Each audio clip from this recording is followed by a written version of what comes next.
பரிசுத்த பிதாவே, ஆசீர்வதிக்கப்பட்ட வேலைக்காக நன்றி. இன்றைய தியானத்தில் ஆவியான தொடர்ந்து இடைப்படுகிறேன். உடைய வார்த்தைகளுக்கு சத்தியத்தை கொடுக்கிறேன். என்னை மறைத்து கொள்ளுங்க. நீங்கள் பேசுங்க.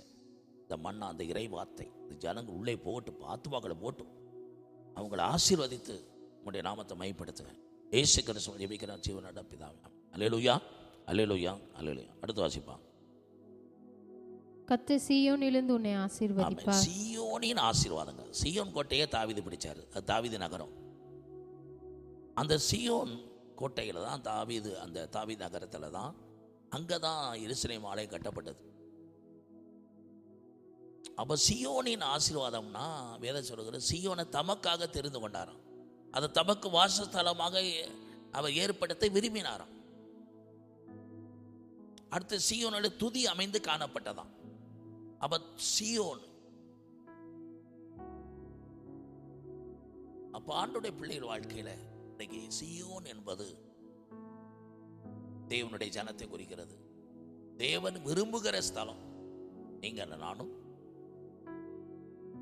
சீயோனாக தேவன் ஆராதிக்கிற ஸ்தலம், தேவனுடைய ஆலயம் இருந்த இடம்.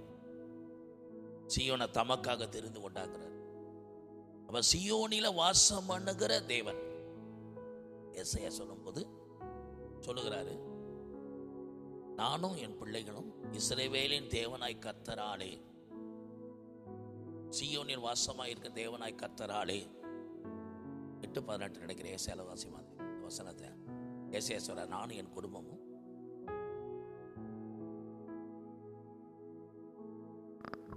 இதோ நானும் கர்த்தர் எனக்கு கொடுத்த பிள்ளைகளும் சீயோன் பர்வதத்தில் வாசமாய் இருக்கிற சேனைகளின் கர்த்தராலே இஸ்ரவேலில் அடையாளங்களாகவும் அற்புதங்களாகவும் இருக்கிறோம். சீயோனில் வாசமாய் இருக்கிற கர்த்தர், சீயோன் பர்வதத்தில் வாசமாய் இருக்கிற கர்த்தராலே, சேனைகளின் கர்த்தராலே. யார் அவர்? சேனைகளின் கர்த்தர். சேனைகளின் கர்த்தர்னா என்ன? அண்ணாள் சொன்னா, மலடியா இருக்கும்போது சேனைகளின் கர்த்தர், பூமியின் சேனைகளையும் உண்டாக்கின வான சேனைகளுக்கு ஆண்டவர். இந்த பூமியில வர செடி மிருக ஜீவன்கள் எல்லாம் மனுஷனை பழுகி பெருக சொன்னாரே, சேனைகளின் கர்த்தனை பழுகி பெருக பண்ணுகிறவர்.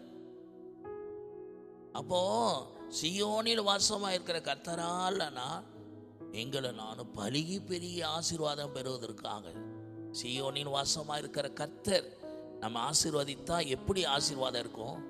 அவர் சேனைகளின் கர்த்தர் நம்ம அற்புதமாகவும் வைப்பார், அடையாளமாக. நம்மளை பார்க்கிறவங்களாம் அற்புத காட்சியாக, ஒரு அடையாளமாக, தேவனுடைய பிள்ளை என்ற ஒரு அடையாளமாக. இந்த செய்தியின் மூலமா நீங்களும் நானும் சேனைகள் கர்த்தருடைய ஆசீர்வாதம் என்ன தெரியுமா? சீயோனின் ஆசீர்வாதம் என்ன தெரியுமா? நம்முடைய வாழ்க்கையில அற்புதமும் அடையாளமும், ஒரு பழுகி பெறுகிற ஆசீர்வாதங்களை பலர் கண்டு தேவனை மகிமைப்படுத்தும்படி கர்த்தர் நம்மை ஆசீர்வதிப்பார். சீயோனின் வாசமாயிருக்கிற கர்த்தர், சீயோனை தமக்கு வாசத்துல தெரிந்து கொண்ட கர்த்தர், சீயோனை துதி மகிமையை காணப்பட்டது. தேவ பிள்ளைகள் வாழ்க்கையில சீயோனின் ஆசீர் கர்த்தரால நாம் ஆசீர்வதிக்கப்பட்டு அற்புதமா அடையாளமாய் விளங்குவோம். இயேசு கிறிஸ்துவின் ஜெபிக்கிறோம் ஜீவன் நல்ல பிதாவே. ஆமென்.